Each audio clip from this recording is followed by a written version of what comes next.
Hello, and welcome to this next Gauntlet talk about running tabletop RPG mysteries. My name is Lowell, pronouns he, him. What we're going to be doing today is me talking for a while.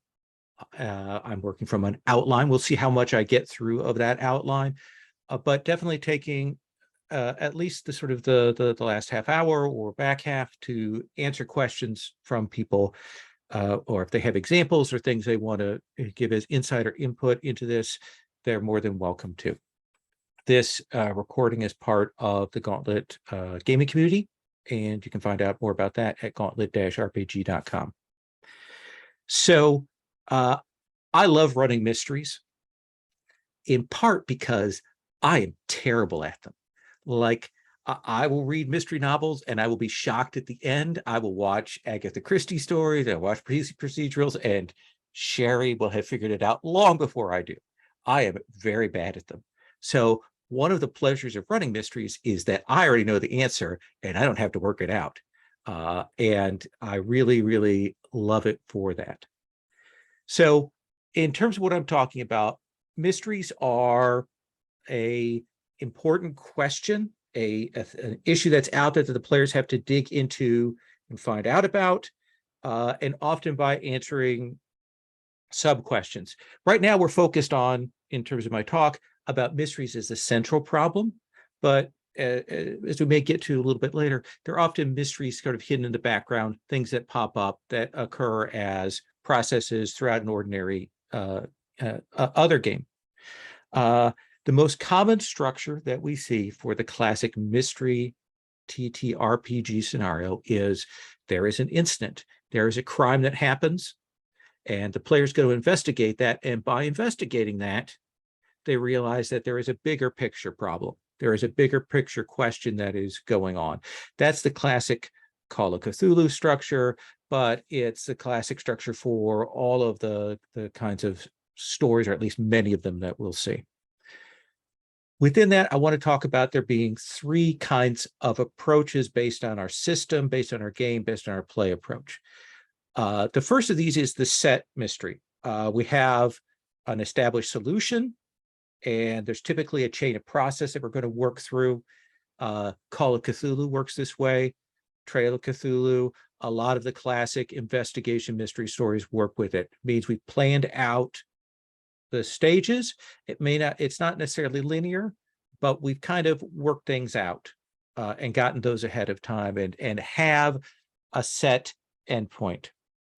The second are improv or semi-improv games, meaning that maybe we've put some ideas before the players, some materials, and let them go at it, and we'll figure out where we need to go, what the crime is we're following up on, what we're looking into. The Armitage Files from Trail of Cthulhu works this way.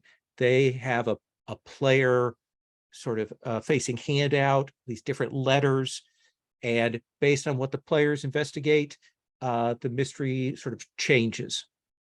But there's also semi-improv games like the Mystery Landscape of Tales from the Loop, which is a bunch of different hooks and a bunch of different things that are put out there for the players. And the players can choose what they want to investigate, choose what they want to look into. It's a big, broad set of rumors and hooks. The third kind, as we've seen in recent years, is really the Brindlewood approach. And this is a very different approach than we've had before. That is a collaborative approach. And it is, in a way, improv based on details. Now, it may look kind of loosey-goosey when you think about it. Oh, we're going to figure out the answer at the end. We're going to do this theorize move at the end. But in fact, there's a lot of legwork that's done with those Brindlewood Bay mysteries and the between, in terms of setting up the characters and setting up the clues and figuring things out. There is a lot of legwork that goes into that. What I'm going to talk about, at least at the start here, are mysteries where we're doing the planning, mysteries where we've taken the time to plot out what's going to happen. We're starting with an idea of an incident versus a big problem. and we're working out how the players get from A to Z in that. So I want to break this kind of up into 3 stages. One is kind of like, how do we come up with a mystery? The next one is, how do we plan out that mystery? And the last one of that is, how do we run a mystery at the table? So when I'm thinking about a mystery story, I come at it from one of 2 ways.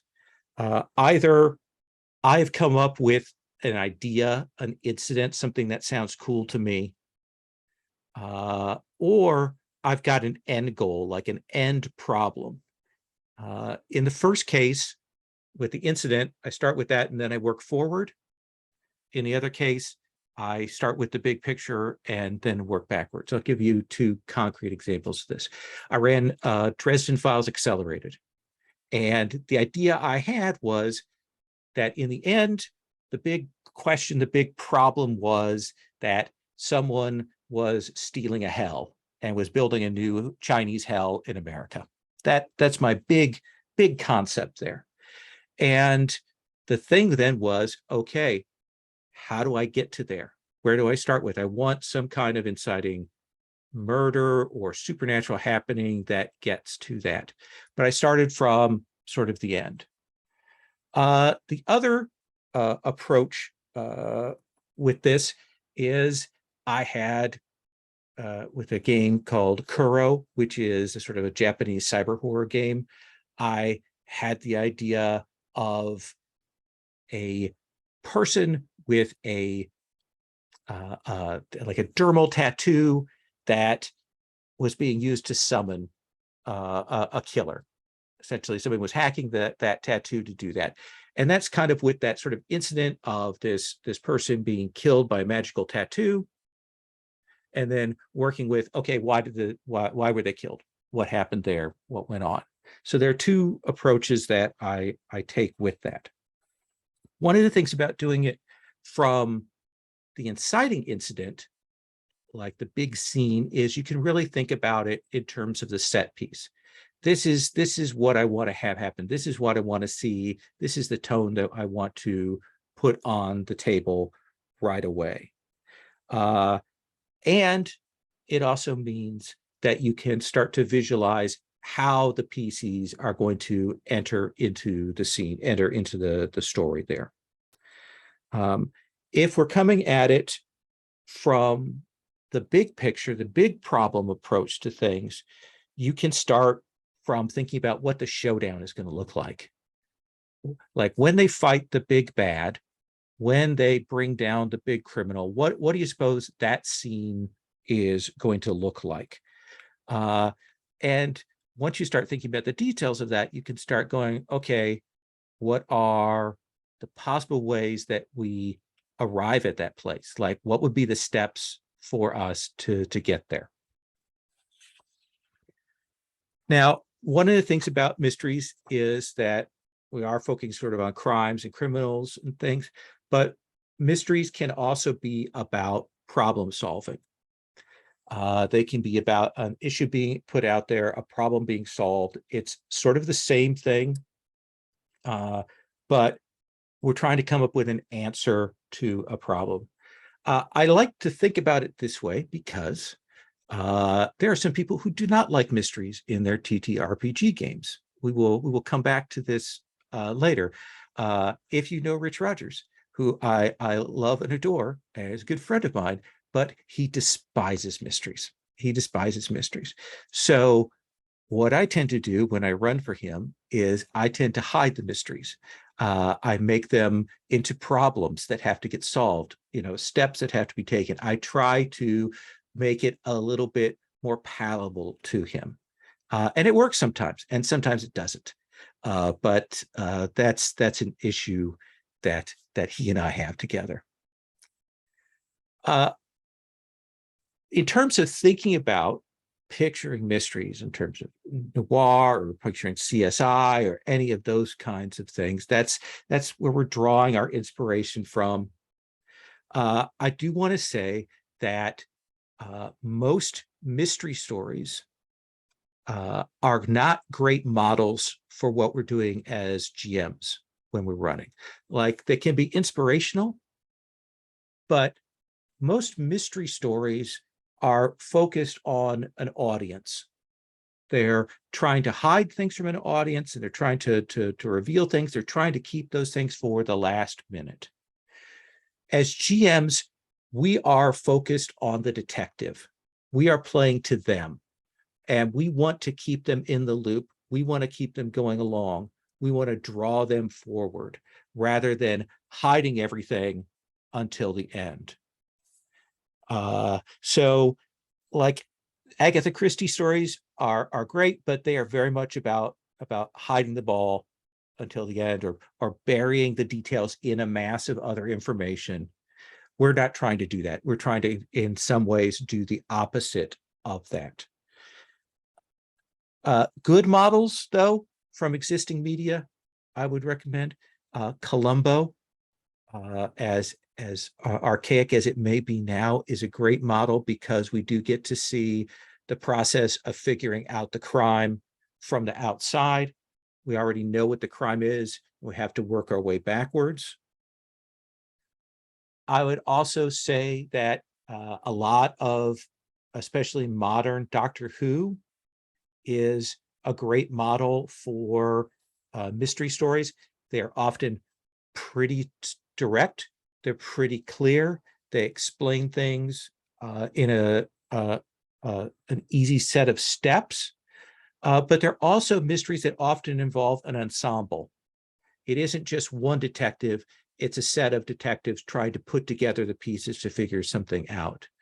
In the same way, I'd say a really good one episode Star Trek show, they're often, here's a problem, here's a mystery, different people are trying to solve it. There may be a B plot, but you can see how different clues get doled out for different people, how different approaches work. So I would say that those are decent models. So you think about a mystery, kind of come up with a hook, come up with a plot. You kind of know what you want to do. You probably have a game or a system you're thinking about that you want to work in. I want to talk about the planning process. I have in recent years moved away from doing a lot of prep. I think that's part of what PBTA and other rules light games have allowed us to do, is to be more improvisational, to move away from that. But I come from a very strong trad background. I'm way too old. And, I come from the era of Dungeons and Dragons, first edition. I come from Rollmaster. I come from Champions, all these old games. And a lot of them that are very much about prep and writing out details and things like that. But I've moved away from that. I will say, though, that I still enjoy doing it from time to time. In recent years, I've run some quarterlies of Night's Black Agents and Delta Green. And I've enjoyed the process of building those things up, especially with those more trad games. But even then, one of my goals is to not overdo it, is to keep that prep as light as I can. There's a thing that I say about painting miniatures, which is I don't paint where you can't see.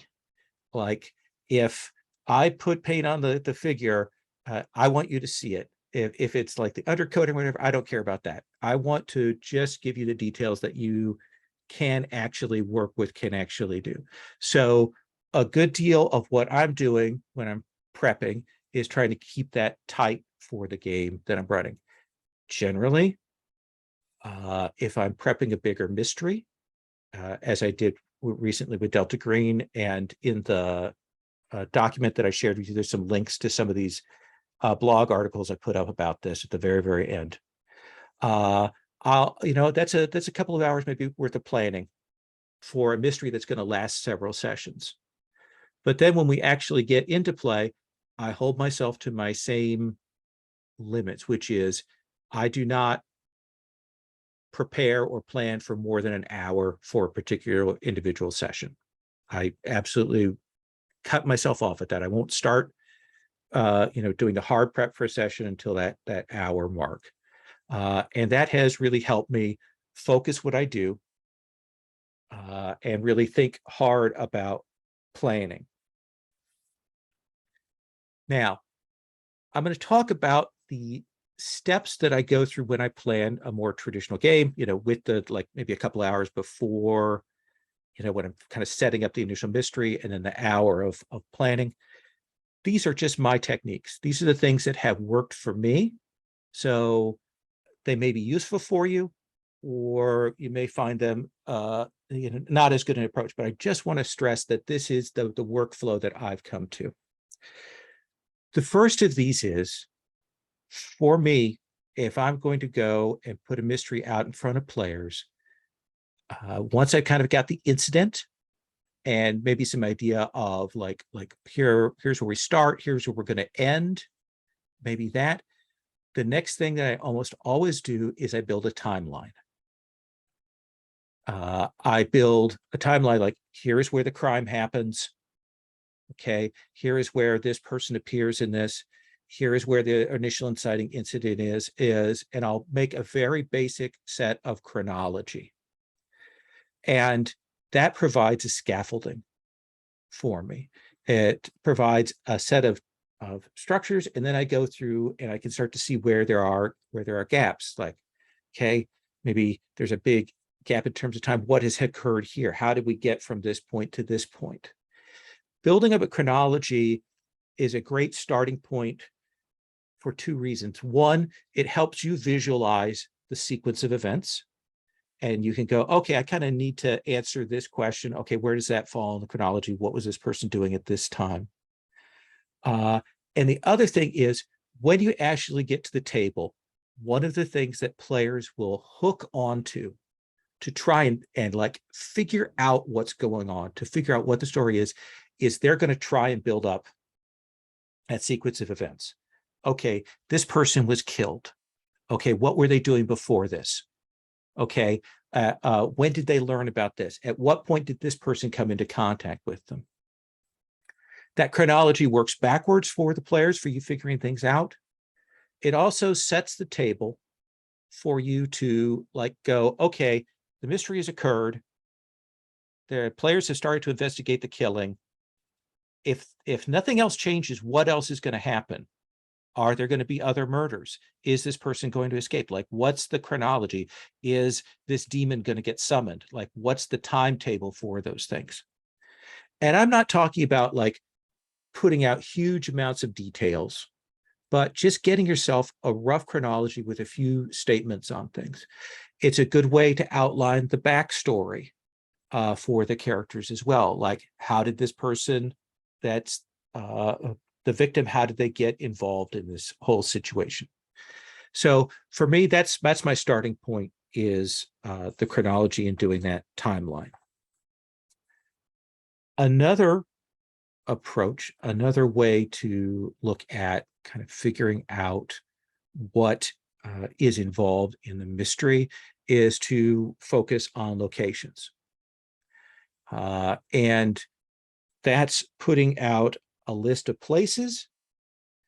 I will often do this is write down the kinds of places it might be. If I've already kind of in my mind established okay, here's where the killing took place. Here's this person's house. Here's a bar they might have visited. I might sketch some details and names about those places, but I'll often also just make a list of places that could be set pieces. Just the act of making that list primes the pump for you later on when somebody asks about something, when they're asking a question that maybe isn't exactly sketched out in your notes. You have these places that you can go to, these places that you can call back to. That process is about visualizing. Again, I don't sketch out everything that can be found in a place, but I will try to get a sense of who might be there and of how that might be important to figuring out the problem. Sort of number 3 on that, after the timeline and locations, and that is key characters. what I recommend is that you have a set of characters that you've put some time in, the ones that have some backstory, that have some chronology to them, but you don't have too many of them. Back when I taught technical and business writing, one of the things they told us was that in terms of what people could absorb and work with at a time, it was 5 items plus or minus 2. So if you made a list that had deep information in it, you didn't want to have, more than 7 items total at the most in those things. Now, I've violated that heavily with the list that I gave you about mysteries. So I've already broken that. But I do recommend you think about, and this is usually for me, 3 or 4 key characters that you want to spend a little bit of time figuring out their backstory. They're going to be hooked into the mystery, and have them strongly in mind with names established. So timeline, locations, key characters, and then the other one are roles. And by this, I mean the kinds of characters that will typically pop up in a mystery, like here's a detective that they might run into to go and talk to somebody about the case, or here's a newspaper reporter, or here's a house cleaner who might have been near the scene, those kinds of things. Typically with roles, I'll put down a role and I'll put down a name, just because having that name readily at hand, it makes things so much easier. Like the place list, putting down some of those roles for the kinds of characters or archetypes or roles that might appear within your particular mystery helps you visualize, helps you have that in mind. Again, prime the pump for when you're at the table trying to figure things out, trying to connect things together. The last structure that I will use, and this is often deeper in the planning process, the prep process, after I've got a sense of the timeline, I maybe have a sense of the characters, that's the point at which I will look at building a relationship map. How does this character know this person? How does this person know this place? Those kinds of maps. I will say with relationship maps, the act of doing them, the act of building them is the best thing for me when I go to run. I don't usually refer to them when I'm actually at the table, because I find that's very easy to kind of get lost in that. But it's a great practice to get into, to develop those kinds of ideas and things that you could draw on once we get to playing. I'm going to take a slug of this water now.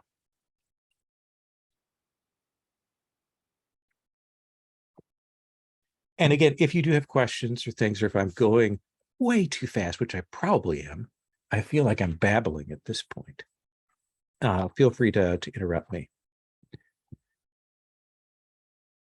Do I have a favorite tool for drawing relationship maps? I think that's a reasonable question. I will honestly say that I actually use pen and paper for the relationship maps.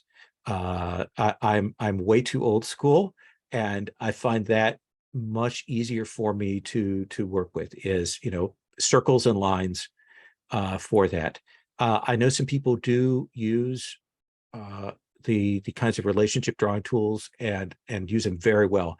Will H, for example, is a master at working with those kinds of things. And I know there's some other ones. And of course, Dan Brown, who's with us here, I'm going to hit him up with this question. Actually, Dan, is it Miro that you use generally for mind mapping, or do you have a better tool that you've been using for relationship maps? No, Miro's pretty good, and I think that's what I've seen Will use that one Okay. a lot. I think there's a free version. Okay. So that's definitely the one that I've seen most in use on the Gauntlet, and it's the one that seemed to be the most effective. But I will admit, for me, it's very much I have a lot of notebooks. I do most of my prep and planning in those. I've tried to get better at putting it in electronic format as I've been trying to do more voice to text work to make it easier. But I do like what the pen and paper allows me to do. Some other issues that I keep in mind when planning that are important is you need to think about what the chosen system that you're going with does for you. What it does both in terms of form, like what it looks like what the information is getting doled out in what shape, and also the granularity of that. What can players ask? How can they ask that? Let me take an example. Masks, the teen superhero game, has some very discrete set of information gathering questions, and they're very much in the moment questions. They're very much, how do I figure this out? How do I get out of this situation? Things like that. That really shapes what players feel like they have permission to ask about. So you have to decide, am I going to modify those for more broad information gathering, or am I just going to like hand wave and say, okay, when you go to investigate this, here is what you find out. Need to look at that. In terms of what the game wants, Monster of the Week is another example of a game that does a very distinct and different thing. It's very easy for people to approach Monster of the Week like a classic investigation game, and they think they have to kind of figure out the details and they want to solve the mystery and things like that.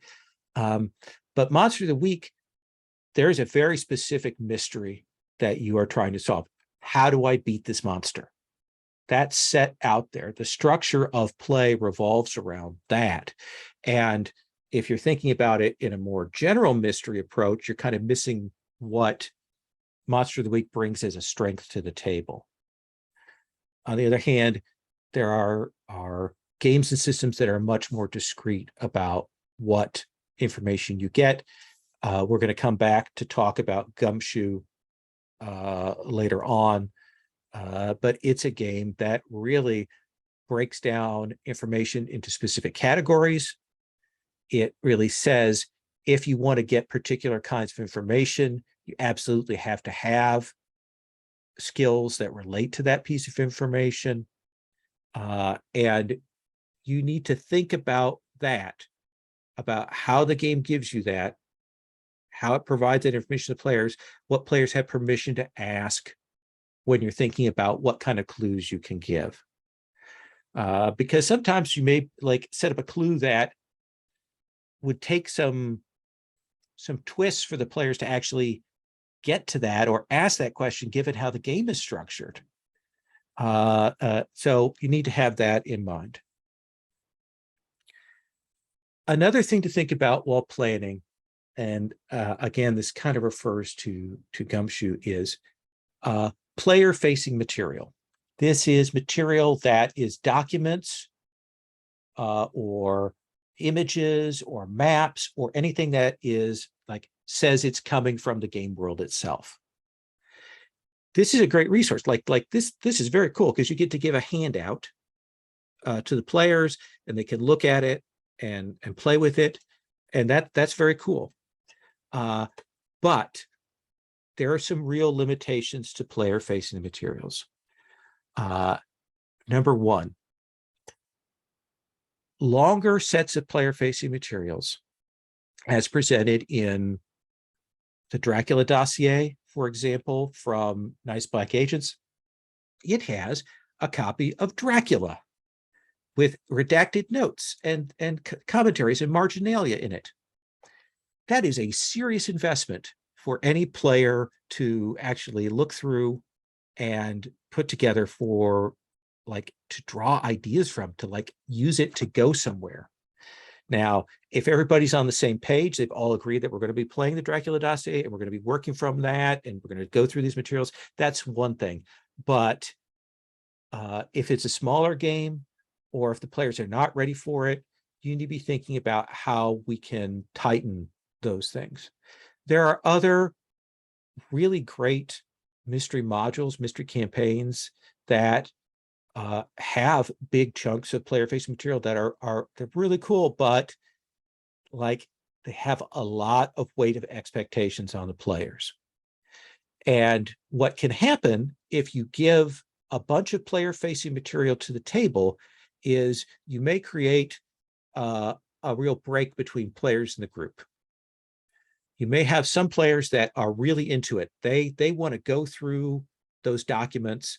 They want to look for details. They want to pull all that information out.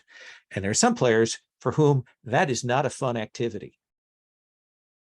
And the problem becomes then, you want to spend time with those players working out, those details, but then you get these other players sitting there while you're going through it. So my recommendation is, especially in online play, is that you keep those player-facing documents tight, like maybe a page, maybe 2 pages. Keep it as tight as possible so that nobody feels like it's a big job of homework to work through those things.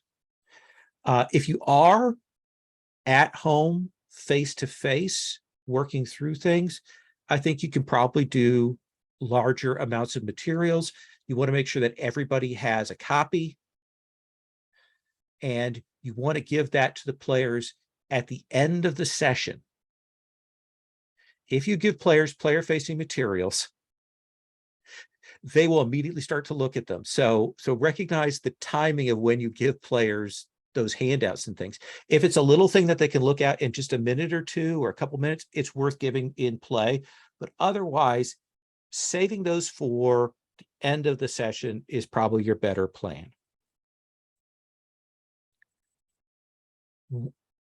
One of the things that Gumshoe does that is a really good tool for planning and for visualizing your mystery is they break up clues into different types. And for me, there are 2 types that really are important. One of these is core clues. And the idea of a core clue is that in any scene that a player is in, or a group of players, there is at least one core clue that is going to point them to the next step. It's going to point them to the next information source. It's going to point them to the next place they need to go. It's going to point them to the next person they need to talk to. So there is always one clue that leads on. And in Gumshoe, this is the clue that they always get when they go into a scene. Like somebody is going to be able to use their skills to gain that clue and move on. The other clues may do other things. And for me, the idea of those is the other clues deepen our understanding of what's going on. They're giving us a better sense of maybe who the foe is. They give us a better sense of what the motivation is. They give us a better sense of what the means were.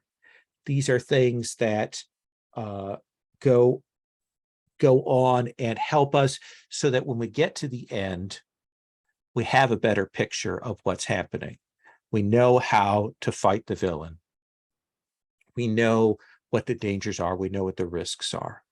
I think that's a really good way to think about when you're kind of sketching out your mystery. This is what leads from X to Y to Z. And then here are the things it would be great if they knew by the end. I mentioned before about existing mysteries, and you will notice if you look at the notes, I am skipping over a couple things, but I have a method to my madness. Adapting existing mysteries. I am a relentless thief and plagiarist. I'm going to tell you that right now. I will steal from anything and everything that I have ever watched or read. I will reuse plots from TV shows that I've seen. I will adapt them and change them into other versions of things. And I recommend that you do the same.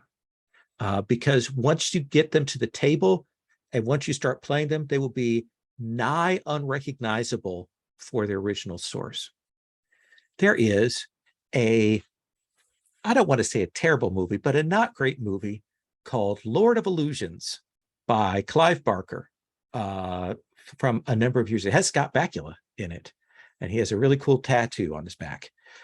It's not a great movie, but it does have a really interesting plot about a cult and a magician and people trying to hide from this cult.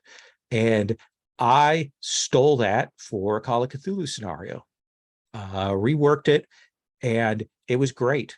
It had lots of color to it. I had a nice bit of arc. It did not look at all like the original product, but there were some really, really fun hooks that I could steal. I also tend to steal by changing up modules that I've read. Like, I think Call of Cthulhu and Trail of Cthulhu have some great mysteries in them, but often they are either very much set in a particular location or a particular time, or they have too much going on. They are overwritten, they are bloated. So the way that I approach adapting mysteries, what I approach stealing is I go and I look at the mystery and I think, what is the thing that is attracting me? What is the thing when I read through this that is cool? And I steal that out. I will take that out. The Arkham Detective Stories is a Trail of Cthulhu mystery collection. It has this great, very deep, very laid in story about a poet who wrote a book, and they put their essence in the book, and now people are becoming the poet, but the different poet, like versions of them becoming the poet, are trying to kill one another. I have just taken that essential concept out and use that in two different scenarios in very different ways, because that central hook of an object that is turning people into somebody else, and those somebody else's want to kill each other to gain power, that's a great hook. I will steal that for any scenario. I can use that in science fiction. I can use that in Delta Green. I can use that in fantasy. These are adaptable. Like, if you are wondering about, like, you want inspiration for a mystery story, keep an eye out for any of those bundles of holding or humble bundles that have these kinds of stories, these kinds of collections. Skim through them. Look for, when you skim through a mystery, when you skim through a module, what are the things you remember from it? And what, when you first read the start of it, like, what do you imagine is going to happen? I'll sometimes just read the start and then I'll write a mystery just based on what I figured would be the mystery coming up, and don't worry about reading the rest. But I also look for just the coolest stuff. Do that. It's easy. It's a great resource. Change genres, change details, change genders, change characters, rework them. It's one of the easiest resources that you have. So that's my very scattershot talk about planning. I'm going to take another drink, and I want to talk about, like, when we actually get to the table.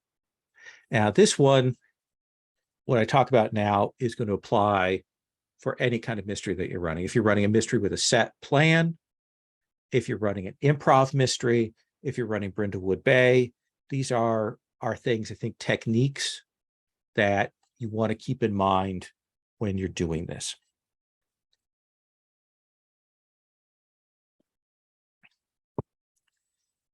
Number one,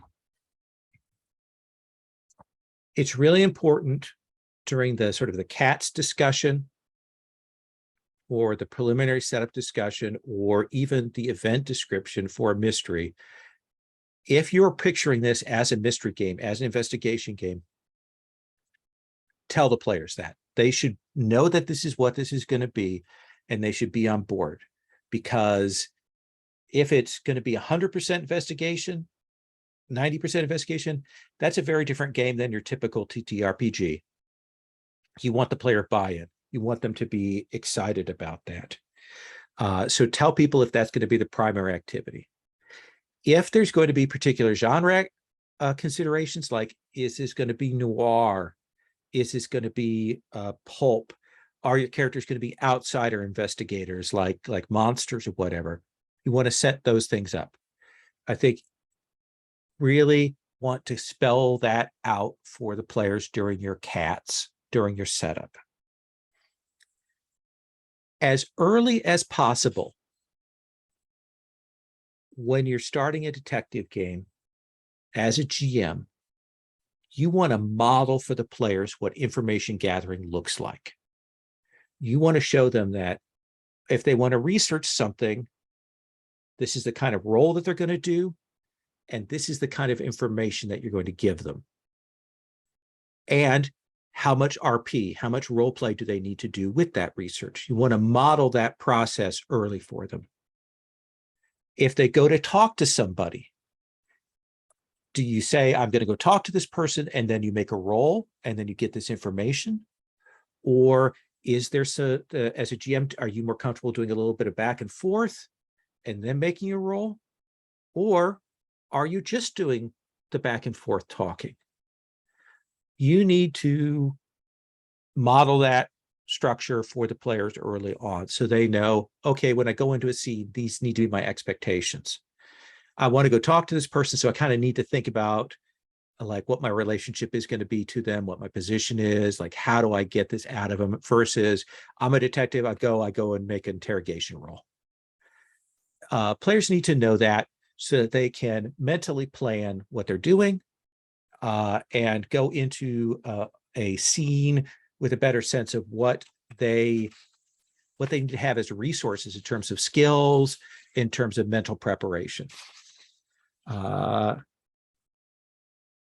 Related to that, another thing that you need to make explicit or model early on is how information is shared. One of the things in a mystery game is often players are going in different directions. Tim is going to go out and investigate this. Robbie's going to go check on this. Dan's going to go check on this third thing. And we go through and we do those pieces of information. What I do is I establish early on that if Tim does his scene and finds out a piece of information, when we go to Robbie's scene, my assumption is going to be that Tim has passed that information on, that Robbie can now operate or ask those questions based on material that Tim has discovered and so on.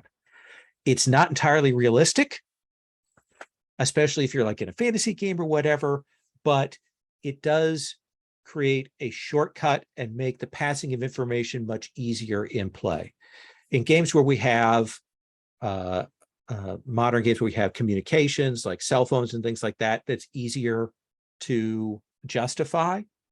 But even in games where those aren't present, I tend to say that that's how we're going to handle it, because otherwise there's a period of everybody gets together and they have to repeat what they've learned.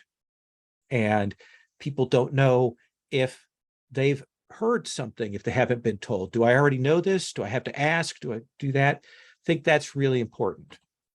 Now, one thing I do also add in when I have people do that is I say, if you do want to keep something secret from somebody, you can say that. And that gives us an interesting plot point to play from. At the table,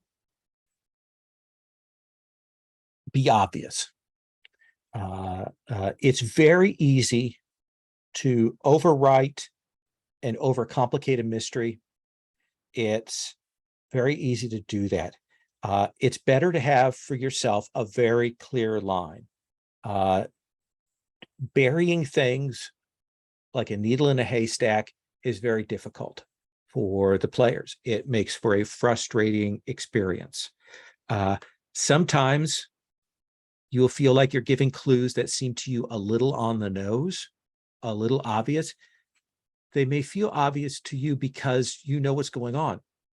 And that's going to be a sort of a constant issue you're going to be dealing with as a GM when you run mysteries. You already know the solution. You already kind of know the pieces. You know what's going on. You really need to work to give lots of information to the players that they can work with. They don't have all the insight yet that you have.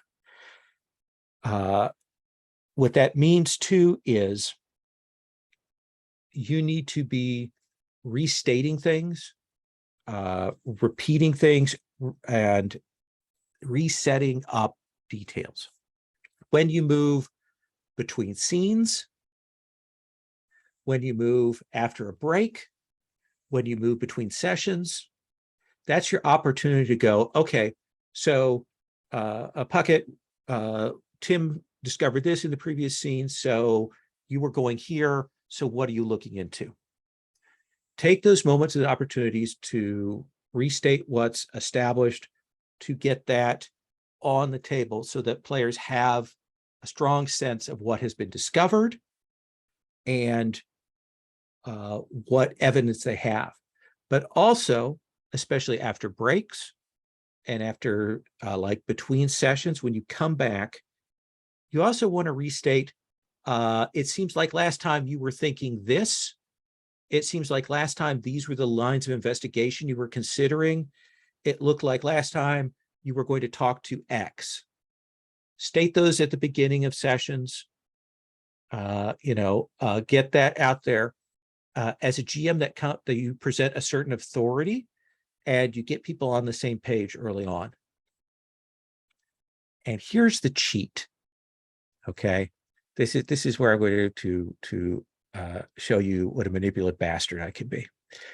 I will often restate what they learned last time and what plot points they were looking at, with special emphasis to ones that I think are valuable. I will restate the ones that I think are important.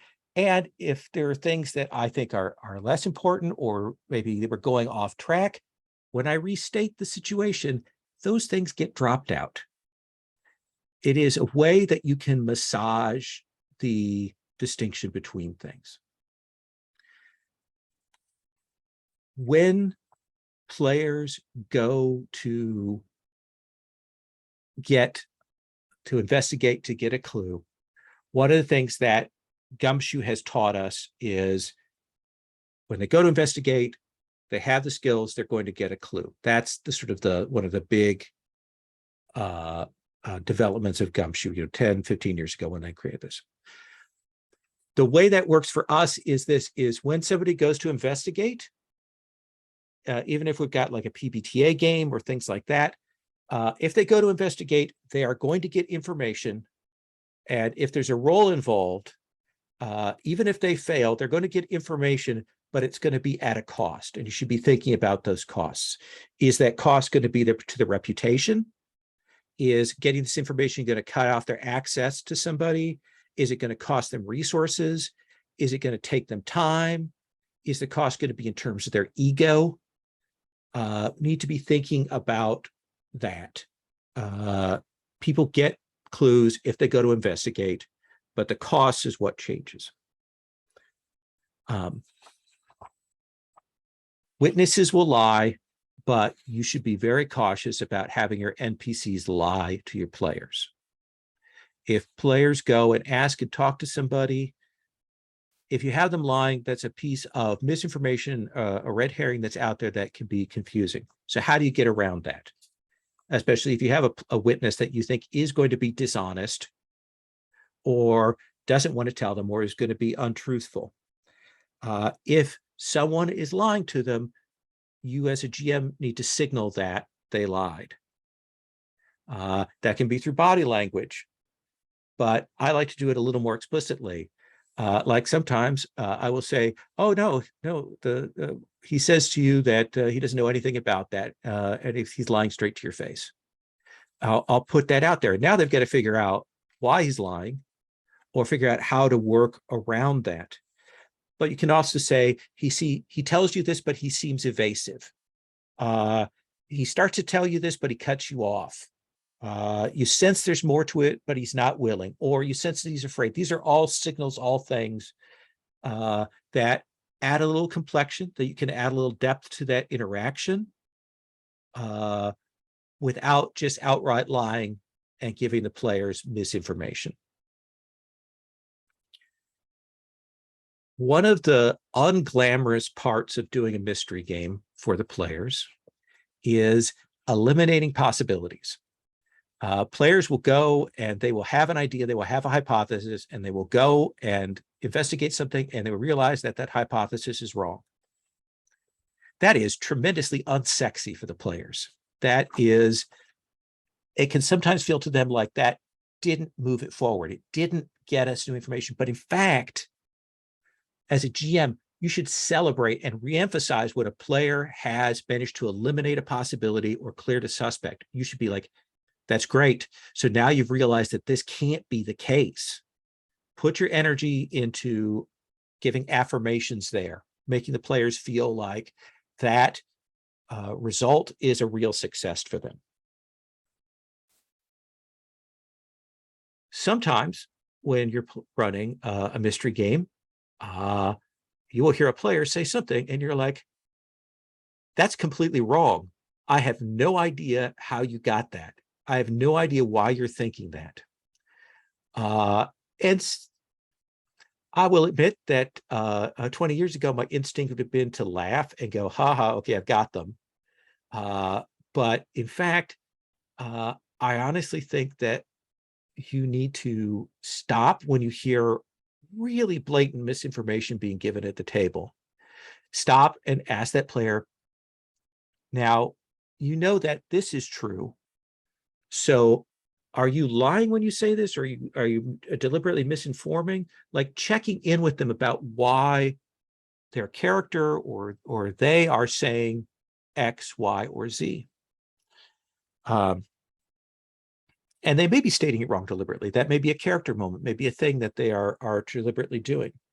But if not, you need to ask them how they came to that conclusion, why they've decided that this thing is true. And like if it is based on a misinterpretation of something you've already established, then you need to correct them. It means a little more GM intrusion and table management that is often comfortable with in story games or indie games and stuff, but I think it's really important. If you let a bunch of misinformation sit in there, it will get spread, and when somebody finally does say, I think that's completely wrong, you haven't thought about this, it's just going to make people unhappy. It's going to spoil the play experience. So you want to handle that as early as possible.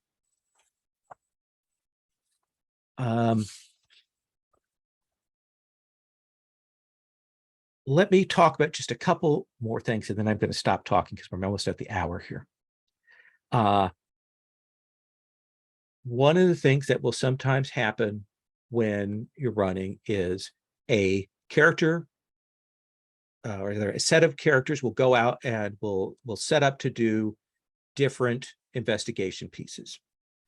And the first player to go will find out a piece of information that when you get to that second player, they're doing a sort of similar thing. They're actually looking into a similar thing, and we've got a situation where the information is kind of redundant. And one of my instincts often is to go, well, you know this, but you also know this, and find out this extra thing about it. That seems obvious. Like, okay, yes, you know, Bob found out this, but when we got to this, then Rich found out that, but also found this out. However, that can make that first player feel like, okay, what I did doesn't matter because they would have found this other piece of information out as well. I think the trick is there to see if you can shift the clues.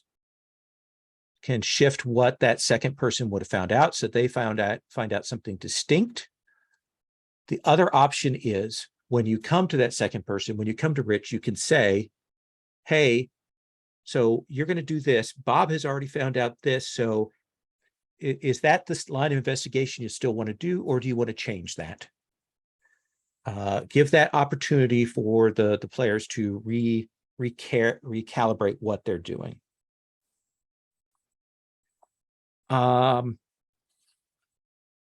Last thing before I stop talking and like let you ask questions here.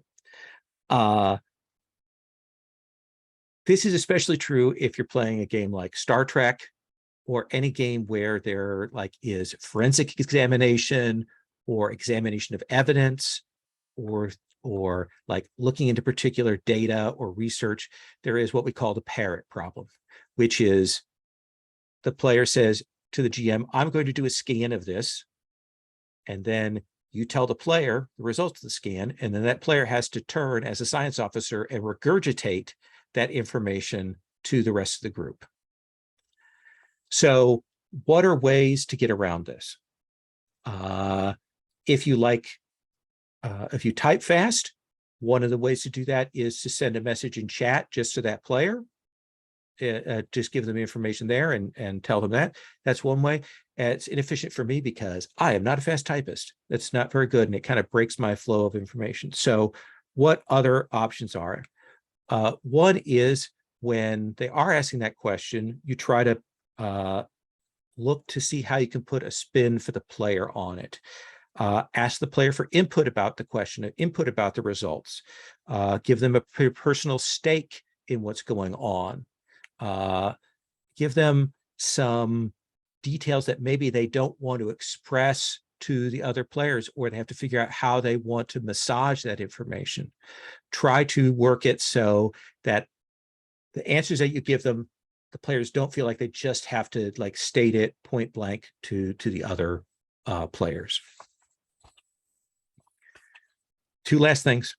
I'm going to stop talking. One, mysteries will take longer than you think. You will picture that, okay, we can get this done in one session. It will not take one session. Things will expand to do it, especially if you have a chance for the players to get together and talk about things, to figure things out. Just mentally, when you're trying to calibrate and calculate how long something is going to take, imagine that it's going to take longer. I've been doing this for years and years, and I still cannot calculate that. I had a Trail of Cthulhu game that I went to run. I had planned out 3 mysteries for a 5-session game. We ended up getting through one mystery in 4 sessions, and they finished it on a high point at the end of that mystery. And I was like, okay, we don't need to do the 5th session, because there was no way I was going to do that 5th session and try to jam a mystery in. So that's one thing to get in mind. Number 2, sometimes when you're sitting there as a GM, the players will be asking you questions. They'll be trying to figure things out. They'll be trying to solve something. And you go, my God, why aren't they asking this? Why aren't they asking this question? This is the question that will break it open. This is the thing. The thing you should do when you get that feeling is think, okay, what don't they have? Why isn't this important to them? Why isn't that detail concerning to them? And think about how you can modify other clues or other scenes to point towards that. Rather than getting frustrated, take that as a moment like of opportunity to go, oh, okay, I see that something is wrong here, something is happening. How do I shift what's coming up to get to that? It's not their fault. They're working with the evidence that you've given them, and you clearly haven't given them enough. You haven't reinforced things. You haven't provided them a sense that X, Y, or Z is important, and you need to rethink of what you're doing there.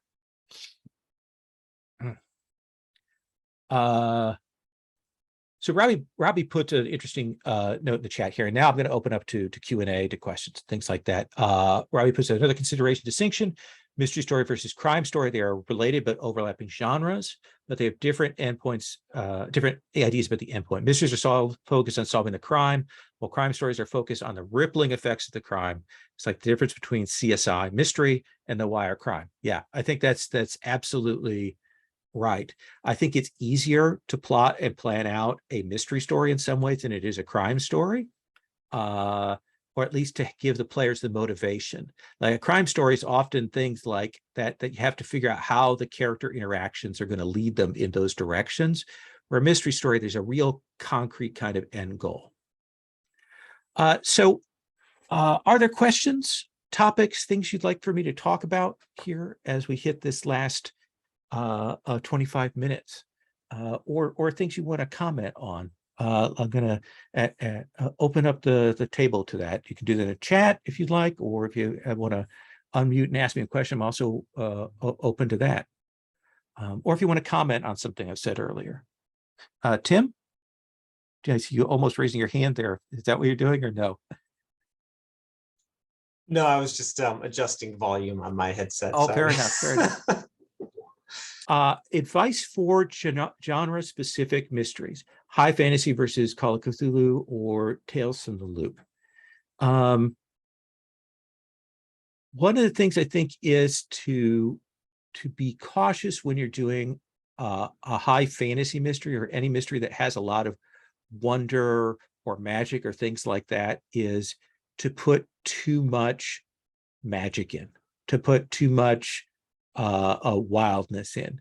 I tend to make mysteries when they're in a fantasy setting as concrete as possible, real human motivations, real obvious things that can be discovered concrete, because magic is often hard to plan around and figure out, and especially not have too much of what's happening based on knowing the details of the setting too strongly.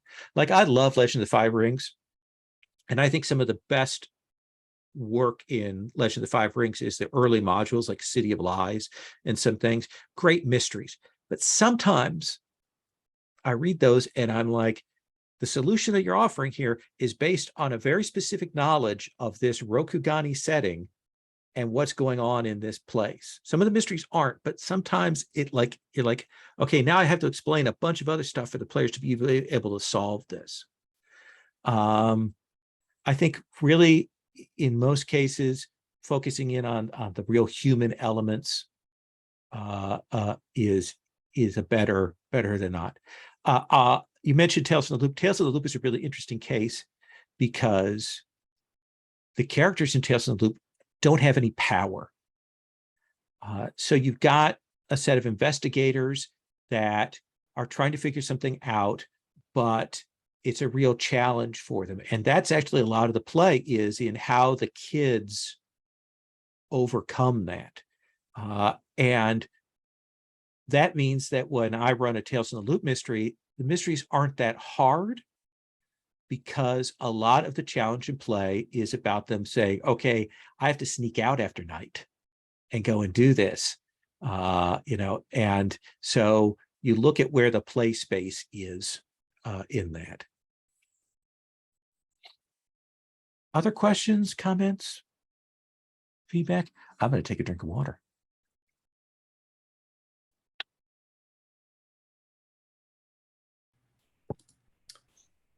Will's got another question in the chat there. Did I not screw up? Just above Puckett's. Oh, okay. Do you have an example of how you handle when players failed the crafted from Brindlewood theorized roll? Yes. I.e., they get it wrong. Do they get it right, but the criminal gets away? Do the police get the wrong person? Do they gather more clues and try it again? So one of the things about the theorized move is that I really do picture it as an endpoint. And when the couple of times when I've had players fail, we had one of two things has happened. One is that the bad guy gets away.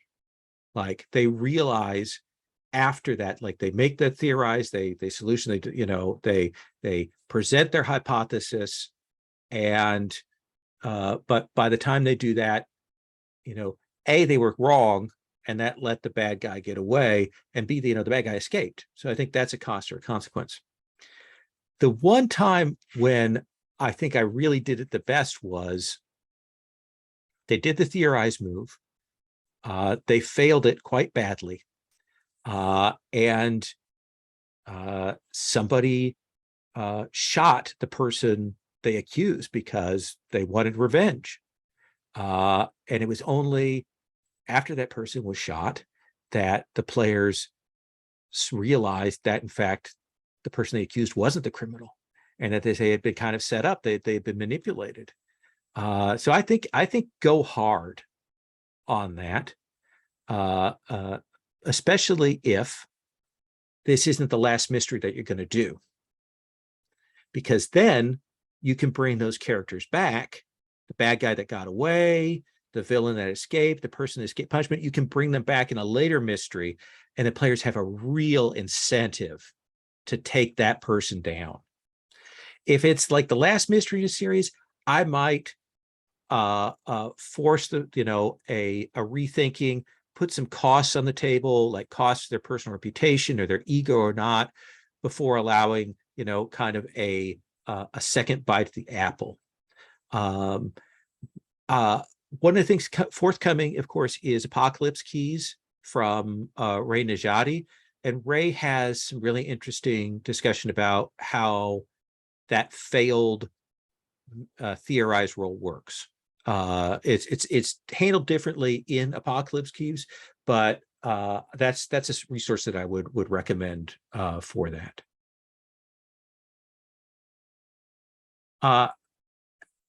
How do you handle it if a player theorizes, investigates, suggests a better, more interesting solution? If I'm playing a more semi-improv game, and we are doing a little more collaborative, I'm doing a little more flexible, then I'm more than willing to start leaning towards that solution, bringing it in. If it's more of a set game where I've already put a lot of details in there and I'm worried that doing that shift, like I might start to bring down my architecture, I will say, and I've done this many times, oh my God, that is a much better solution than I had. That's great. I wish I had thought of that, because it affirms the player's imagination, but it also like points them in a particular direction. Like, okay, this isn't what it is. So that is something that I will sometimes do. Any other questions, Dan? Well, yeah, I'm thinking about, I mean, all the techniques that you've described sort of can take the kind of tone of the table in lots of different directions. And I know what I like, but I also want to know, how do you gauge what players are interested in, maybe even if they don't have a lot of experience engaging in mysteries? How do you gauge what their interests are? For example, when we play a mystery game, like, I'm not really interested in the mystery itself. I'm always more interested in character development and things like that. But are there questions that you ask folks in that session 0 to kind of help shape the direction that you want to take things? Yeah, one of the things I've done more recently, and whenever I do it, I forget to do it sometimes, but whenever I do it, I'm much more pleased, is I've done in that session 0 a themes, ideas, things we'd like to see set of questions, and do a go around on that. It's like the palette from Microscope, and things we'd rather not see. Each time I remember to do that, I'm like, oh, I need to remember to do this next time, and then I forget. I think that's a really good way to gauge that. And the other thing is looking at what they've chosen for their character playbook, and maybe like asking them, what kind of detective are you? Like, how do you investigate? What is your character, all about? Those kinds of follow-up questions when they're introducing themselves is another good way to do that. And the first time you do a go around and say, okay, what do you want to go and look into? that's it. That's another key aspect of a learning point as well.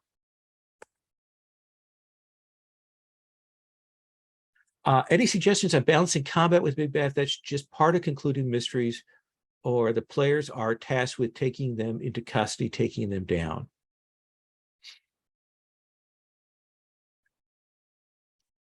That's a really good question. One of the things is that some games are about like taking the bad guy down, taking the villain down. Monster of the Week. Monster of the Week is almost always about the third act. We're going to take the bad guy down. Call of Cthulhu and Delta Green are interesting because there are very different genres of that. If you're doing like a pulp Call of Cthulhu, then that third act is we're going to have a big fight. Somebody's got dynamite. Somebody's got a submachine gun. You know, that's part of the set dressing, the set pieces that are there. And you want to give space. Look at how many of your players have bought combat skills. How much prep have they done for fighting? Like if they've invested in that, you want to pay off that investment. If that is something that players have spent points on or bought moves for, whatever, like give it to them. You know, you want to have that.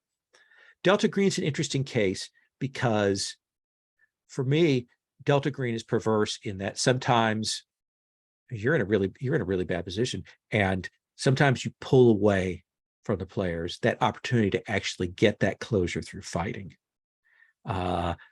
Throughout that Delta Green campaign that I ran, that quarterly campaign I ran last time, there were a couple of times where they would have loved to like actually get a hold of somebody. They would have loved to like get the bad person, but that got yanked away from them, which is part of the tone and feel.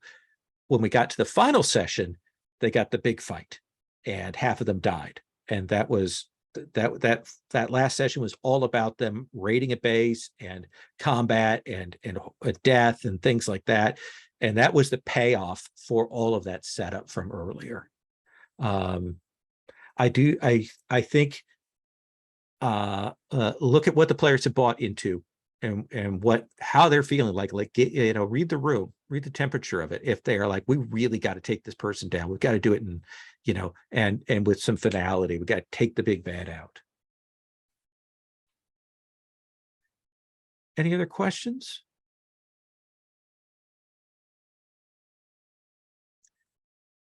Well, I want to thank you all for putting up with me today here for this 80 minutes of talk. There's a lot I didn't cover in the overview, but those there, I do have some links in that document to some pieces I've written before.